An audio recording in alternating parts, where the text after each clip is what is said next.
This print came off my first 11x14 sheet of paper, which is kind of crazy because the print itself needed some pretty complex dodging and burning. But this is where all the work was actually done. So in this video, I want to show you this new method that I used and how it can save you a lot of time, money, and paper. Look, 11x14 and larger paper is expensive, and you can waste a lot of time and money trying to figure out your prints on larger paper. Now, I know we've already touched on this a bit in this series, but this is where it all comes together. You can work the print out on a 5x7 or smaller paper first, and then scale it up to your final print. So now I want to show you how I make a 5x7 print with a fairly complex dodging and burning plan, scale it up to an 11x14 without starting over, and use the app I built to make the whole thing just way easier.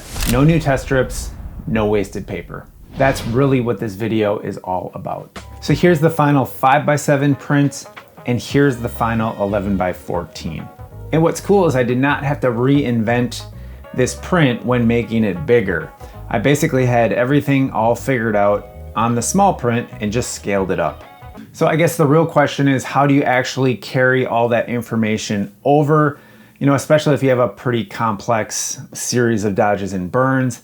How do you calculate and carry all that over to a larger print? Because once you've got a print that has multiple dodges, burns, and complex exposure decisions, it can get really hard to keep all that straight in your head while you're trying to work through the print. And honestly, that's exactly why I built this app. Because as I'm working through a print, I can enter all the details from start to finish. It remembers everything and it helps me figure things out along the way.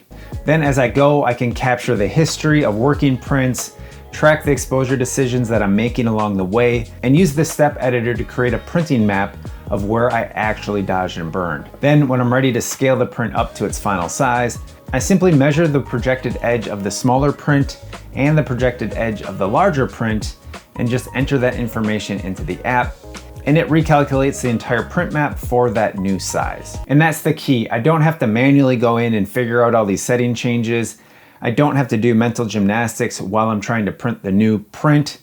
It just does it for me. All I really have to do is swipe through the steps and follow the instructions with the new times to make my larger final print. So the workflow looks like this. First, I make the smaller proof print and get it to the point where I'm really happy with it. Then I enter my setup into the app, my enlarger height, my print size, and any other details I really want to keep track of. From there, I use the step editor to mark out the dodges and burns and build the full print map. And as I make adjustments and changes to the proof prints and working prints over time, I can capture those along the way. This allows me to reference that progression and helps me see exactly what steps I took to get to my final print. And that's the part that makes this really, really valuable and powerful. Because now I'm not just relying on scribbles and mental notes. I have a full system that it tracks everything. I have a real record of the print, exactly how it was made and how I got there.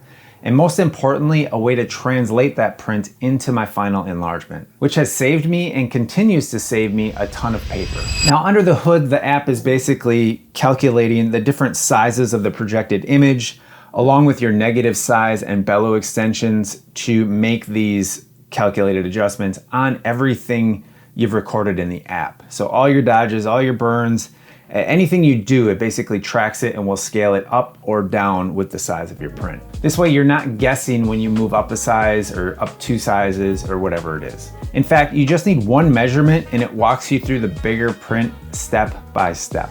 So the app still is in beta right now. Some of my community members are testing and refining it for me, but it is getting very close to being released. So if you really want to save paper and keep better track of your prints, as well as be first in line when this app goes live, which will be in the next few weeks, make sure you get on the waiting list below. There's a link in the description. In the next video, I'm going to show you fully how I went from negative to final print with this image, breaking down everything we went over in this beginner series. So I'll see you in the next video.